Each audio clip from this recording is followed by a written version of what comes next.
Yeah, Hi. Dwight Hall.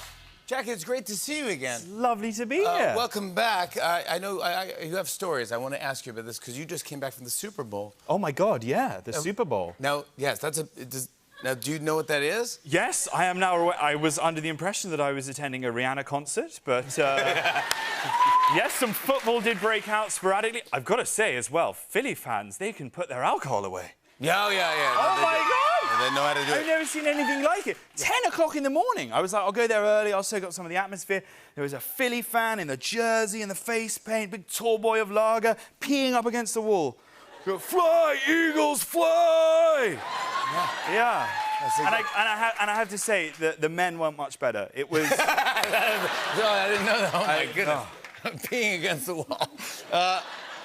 But it must have been... Is it different? I mean, there's nothing like that quite in England, is there? No, I mean, like, the scale of it compared to, like, sport in the UK. Like, sport is a joke. Like, the halftime show. Oh, my God, Rihanna, amazing.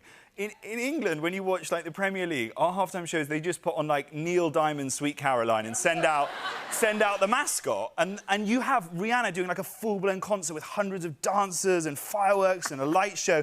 Ours is a couple of local kindergarten kids kicking penalties past a grown man dressed as a dinosaur. Yeah, that sounds pretty good, actually. Yeah, I like that. No, it's Not bad.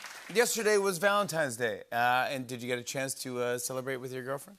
I'm afraid I'm on tour over here. She's back in England, so it was spent alone in my hotel room eating Popeye's chicken and watching a couple of episodes of Naked and Afraid. Oh, my God, oh, my gosh.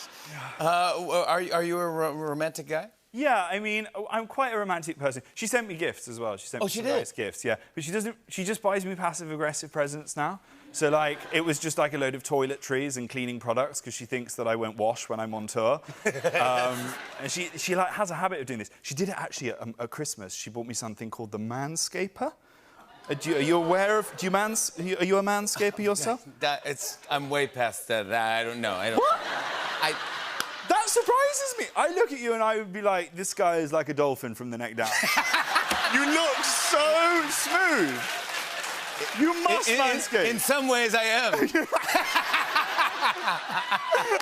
In some ways, I am. I walked in on you in your dressing room and that's a blowhole. Sorry. That's what it is. Row that back into short. That's right, yeah. Yeah, but so I use the Manscaped because I previously was like, you know, Chewbacca from the neck down. And I was like, well, my girlfriend gave me this Manscaper, passive-aggressive present. Nice, that's nice of her. Deal with yourself. So anyway, I started Sorry, I'm going into quite a lot of detail here. Sorry to put anyone off their dinner plans, but I started keeping myself a little bit tidy. I had this awful situation, though, because I was using the Manscaper and I looked down and I saw a red hair. And I was like, oh, my God, maybe I'm going ginger down there. I Googled it, not like a thing. So then I was like, oh, my God, well, then whose hair is it? Another man has been scaping in my bathroom. And she came back from the shops. I confronted her, holding aloft this hair. I was like, who is he? Where is he? And she came clean. She was laughing in my face. Do you know how it got there? She admitted that she had been using my Manscaper on the dog.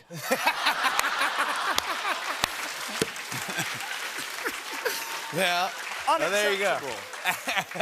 But the dog looks great. Oh, yeah, the dog, Coco, looks a lovely little Brazilian she did. Yeah. Right now you're on tour all across North America. Here, look, you're at Philly, February 6th. Tomorrow you're in Philly at the Miller Theatre. Oh, yeah. Then you're back here this Friday at the Beacon Theatre in New York. Yeah. That's fun in New York. So excited. Thank you. Do you remember your first gig in America? I do. It was, yes, it was not as prestigious as the Beacon Theatre in New York. It was actually just after I'd done my UK tour and I'd finished at Wembley Stadium and had this amazing experience. It was so cool. And I flew over to LA and I said to my agent, yeah, just book me a gig so that, you know, I don't get too rusty. And he sent me the address of the gig and I arrived at the address and I looked up and it was a sex shop. And I was like, oh, this must be some kind of a joke. I walked in, I looked around, I called my agent, I was like, haha, very funny, you've sent me the address for a sex shop. And he went, no, that's where the gig is. It's like a quirky alternative night. They just put out some chairs and the show is in a sex shop. And I said, well, I'm sorry, I do have some standards and this does not meet the threshold for what I'm willing... I'm not performing in a sex shop. And I hung up. I said, just, you know, make an excuse, say that I'm delayed or my plane crashed into the ocean. I don't care. I'm not doing a show in a sex shop. And then the bloody owner of the gig comes over. He's like, are you here for the comedy? And I was like, no. And then realised because I'd said no, that I would have to act like I was just a customer in the sex shop. So I was, like, browsing through some of the items, trying on a couple of nipple tassels. Oh, my God. I walked straight out of there. I was like, this is too humiliating even for me. So I'm so pleased that on this tour, as you can see, there's not a single sex shop. But he is available. He is available for bookings at sex shops if you really want. He's the one and only Jack Whitehall, everybody. Yeah. For more info on Jack's tour, go to jackwhitehall.com. It's always great to see you, buddy. Oh, I really nice. More Tonight Show after the break. Stick around, everybody. Hey, hey.